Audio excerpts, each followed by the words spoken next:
پھر بھی بھوکا نہیں رکھتا، پھر بھی کھلاتا، ناراض بھی ہو پھر بھی کھلاتا ہے۔ تو وہ اللہ جو ناراض ہو جاتا ہے پھر بھی کھلاتا ہے، تو جو صبح سے لے کے شام تک دین کا کام کرتے ہیں، قرآن کی تعلیم دیتے ہیں، اللہ ان کو بھوکا رکھے گا؟ یہ ہماری غلط فہمی ہے، بے بنیاد خدشہ ہے کہ کھائے گا کہاں سے۔ اللہ تعالیٰ کھلاتا ہے اور کئی مرتبہ دنیا والوں سے زیادہ اچھا کھلاتا ہے۔ اور میرے بھائیوں، آج اگر ہم نے اپنے بچوں کی اچھی تربیت کی، یہ دنیا میں بھی ہمارے کام آئیں گے اور آخرت میں ہمارے کام آئیں گے، قبر میں بھی انہی بچوں کی وجہ سے ہمارے لیے راحت ہوگی۔ ہم مسلمان ہیں الحمدللہ، ہمارا یہ عقیدہ ہے کہ جب یہ آنکھیں بند ہو جائیں گی تو ایک اور جہان نظر آئے گا، اور اس جہان میں پتہ چلے گا کہ اپنے بچے کو حافظ بنانے کا کیا فائدہ نکلا۔ مکہ مکرمہ میں جنت المعلی قبرستان ہے، اس قبرستان میں ایک بزرگ درخت کے نیچے دوپہر کے وقت آرام کر رہے تھے۔ وہ فرماتے ہیں کہ میں سویا ہوا تھا، میں نے عجیب خواب دیکھا کہ قبرستان کے مردے قبروں سے نکلے ہوئے ہیں اور ایسی ٹولی کی حالت میں بیٹھے ہوئے ہیں۔ فرماتے ہیں کہ میں بھی وہاں پہ جا کے کھڑا ہو گیا، ابھی میں کھڑا ہو چکا تھا کہ ایک اور آدمی آیا، اس نے اعلان کر دیا کہ او لوگو اپنا اپنا حصہ وصول کر لو۔ چنانچہ سارے لوگ ایک طرف کو بھاگ پڑے اپنا حصہ وصول کرنے کے لیے۔ ان میں سے ایک بچہ وہیں بیٹھا رہا، ایک بندہ وہیں بیٹھا رہا، نہیں گیا۔ فرماتے ہیں میں اسی بندے کے پاس گیا، میں نے پوچھا کہ یہ لوگ کون تھے اور کہاں چلے گئے؟ اس نے کہا قبرستان کے مردے ہیں، اور اعلان کرنے والا جو آیا تھا وہ اللہ کی جانب سے آنے والا فرشتہ تھا۔ قبرستان میں کوئی بندہ آتا ہے، سورۃ اخلاص پڑھتا ہے، سورۃ الفاتحہ پڑھتا ہے، ثواب قبرستان کے مردوں کو بخشتا ہے۔ پھر یہ فرشتہ آ کے اعلان کرتا ہے کہ لوگوں اپنا اپنا حصہ وصول کر لو، تو لوگ اس ثواب میں سے اپنا حصہ وصول کرنے کے لیے بھاگ پڑتے ہیں۔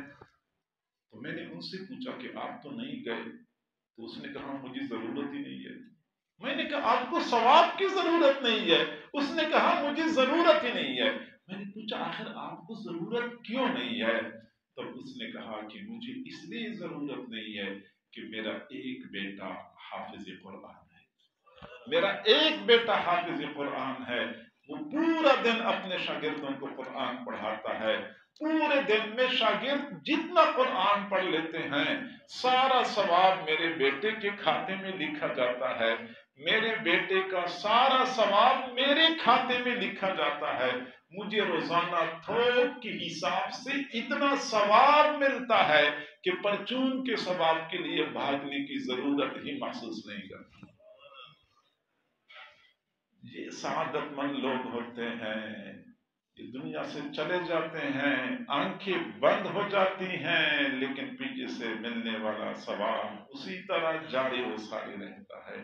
آپ نے کبھی غور کیا ہے ایک قاری صاحب کی درسگاہ میں 30 بچے ہوتے ہیں، کئی جگہ پہ 40 بچے بھی ہوتے ہیں، کئی مرتبہ 50 بچے بھی ہوتے ہیں۔ ہم نے ایسے قاری بھی دیکھے ہیں جہاں پہ 70 اور 80 بچے ان کی کلاس میں پڑھ رہے ہوتے ہیں۔ اب اگر ایک استاد کے پاس بالفرض 50 بچے پڑھتے ہوں، اگر صبح سے لے کے شام تک یہ بچے قرآن پڑھتے ہیں تو کم از کم 10 پارے تو ایک بچہ پڑھتا ہوگا۔ تو اگر ایک بچہ 10 پارے پڑھتا ہے اور 50 بچے ہوں تو یہ 500 پارے ہو جاتے ہیں۔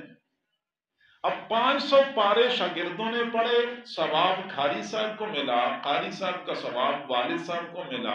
وہ بندہ کتنا خوش نصیب ہوگا کہ وہ قبر میں آرام سے لیٹا ہوا ہے اور روزانہ 500 پاروں کی تلاوت کا ثواب اس کو ملتا ہے۔ یہ تو ایک دن کے 500 پارے ہیں، پھر مہینے کے کتنے پارے بنتے ہیں، اور پھر پورے سال کے کتنے بنتے ہیں۔ اور یہ سعادت مند ہم بھی بن سکتے ہیں، ہم تھوڑی سی ہمت کریں، ہمارے یہ بچے ہمارے کام آئیں گے۔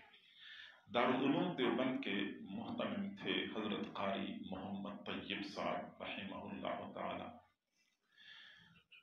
انہوں نے فرمایا کہ جب میں حافظ بنا تو میرے والد صاحب نے مجھے بلایا اور فرمایا کہ بیٹا محمد طیب، عالم تو آپ نے بننا ہے اپنے لیے، میں نے جو آپ کو حافظ بنایا ہے تو اپنی ذات کے لیے بنایا ہے۔ میں نے پوچھا کیا مقصد؟ تو کہنے لگے کہ بیٹا اس لیے آپ کو حافظ بنایا ہے کہ آپ قرآن پڑھیں گے، قرآن پڑھائیں گے تو مجھے ثواب ملتا رہے گا۔ پھر بیٹے نے والد صاحب نے اگلی بات کی کہ بیٹا عام طور پہ یہ دیکھا گیا ہے کہ جب والدین کا انتقال ہو جاتا ہے تو اولاد اپنے والدین کو جلدی بھلا دیتی ہے۔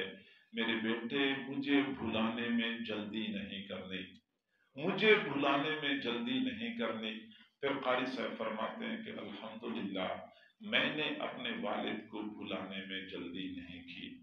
فرماتے ہیں میرے والد کو فوت ہوئے 30 سال ہو چکے ہیں، 30 سالوں میں ایک دن بھی ایسا نہیں گزرا کہ میں نے مغرب کی نماز کے بعد اوابین کے نفلوں میں اپنے والد کے لیے ایک پارہ تلاوت نہ کی ہو۔ اوابین کے نفلوں میں بلا ناغہ ایک پارہ تلاوت کرتا ہوں، سفر ہو یا حضر ہو، مصروفیت ہو یا فرصت ہو، صحت ہو یا بیماری ہو، جو بھی ہو، روزانہ بلا ناغہ ایک پارہ تلاوت اپنے والد کے لیے اوابین کے نفلوں میں کرتا ہوں۔ اور آپ کو مسئلہ معلوم ہونا چاہیے کہ ویسے ہم قرآن کی تلاوت کرتے ایک حرف کے بدلے 10 نیکیاں ملتی ہیں، اگر ہم نماز میں تلاوت کریں تو ایک حرف کے بدلے 100 نیکیاں ملتی ہیں۔ تو یہ تو صرف نماز میں انہوں نے ہر رات ایک پارہ تلاوت کا معمول بنائے رکھا۔ میں نے حساب لگایا، میں نے کہا قاری صاحب نے صرف اوابین کی نماز میں اپنے والد صاحب کے لیے 365 مرتبہ قرآن پاک ختم کیا تھا، 365 مرتبہ۔ اور قیامت کے دن میرے بھائیوں بہت سارے ایسے لوگ ہوں گے جو ان کو اعمال نامے ہاتھ میں آئیں گے، ان کو یقین نہیں آئے گا کہ یہ میرا اپنا اعمال نامہ ہے۔ وہ اعمال نامے کو اوپر نیچے سے دیکھتے ہوں گے، نام دیکھیں گے، نام تو میرا ہے لیکن اندر اعمال تو میرے نہیں ہے۔ میں نے تو ناظرہ بھی نہیں پڑھا ہوا تھا، یہاں تو ہزاروں مرتبہ قرآن پاک ختم کرنے کا ثواب لکھا گیا ہے، میں تو محلے کی مسجد میں نماز پڑھنے کے لیے نہیں جاتا تھا، اس میں تو حج اور عمرے کا ثواب بھی لکھا ہوا ہے، لگتا یہ ہے کہ میرا اعمال نامہ نہیں ہے۔ تب ان کو کہا جائے گا کہ اعمال نامہ آپ کا ہے، البتہ اعمال آپ کے اپنے نہیں ہیں، اعمال آپ کی اولاد کے ہیں کہ آپ نے اپنی اولاد کی اچھی تربیت کی اور یہی اعمال آپ کے کھاتے میں لکھے ہوئے ہیں۔ قیامت کا دن ہوگا، سورج ایک نیزے کے برابر آ چکا ہوگا، زمین مکمل پیتل کی بنی ہوئی ہوگی اور آگ کے انگارے کی طرح سرخ ہوگی، پاؤں میں جوتے نہیں ہوں گے، ویسے کھڑا ہونا ہوگا۔ کبھی جون جولائی کی مہینے میں دن کو 1-2 بجے فرش کے اوپر 1 منٹ کے لیے کھڑے ہو کے دیکھ لو، پتہ چل جائے گا کہ ننگے پاؤں گرم زمین پہ کھڑا ہونا کتنا دشوار ہوتا ہے۔ اور وہ تو سورج یہاں آ چکا ہوگا ایک نیزے کے برابر، جوتا نہیں ہوگا، اور کتنی دیر کے لیے ہم نے کھڑا ہونا ہے؟ 5 منٹ کے لیے نہیں، 5 دنوں کے لیے نہیں، 5 سالوں کے لیے نہیں۔ قرآن عظیم الشان اس بات پہ گواہ ہے کہ قیامت کا وہ ایک دن 50,000 سالوں کے برابر ہے، 50,000 سالوں کے برابر کا ایک دن ہے، اور اس دن میں ہم نے کھڑا ہونا ہے، میں نے بھی کھڑا ہونا ہے اور سب حضرات نے کھڑا ہونا ہے۔ کس قدر شدت کا عالم ہوگا، اور ان حالات میں کچھ ایسے سعادت مند نوجوان ہوں گے جب ان سے کہا جائے گا کہ جنت میں چلے جاؤ، وہ کہیں گے اکیلے؟ ہم نے اکیلے تو نہیں جانا، ہمارے ساتھ وعدہ کیا گیا تھا کہ 10 بندوں کو اپنے ساتھ لے کے جاؤ گے، وہ وعدہ پورا کر دیا جائے۔ ان کو کہا جائے گا کہ جاؤ حشر کے میدان میں جن کو تم چاہو اپنے ساتھ جنت میں لے جاؤ۔ چنانچہ اس وقت یہ نوجوان ادھر ادھر بھاگ رہے ہوں گے، میرے ابو کہاں گئے، پتہ نہیں میری امی کہاں کھڑی ہوں گی، میرے دادا کہاں ہوں گے، میری بہن کہاں ہوں گی۔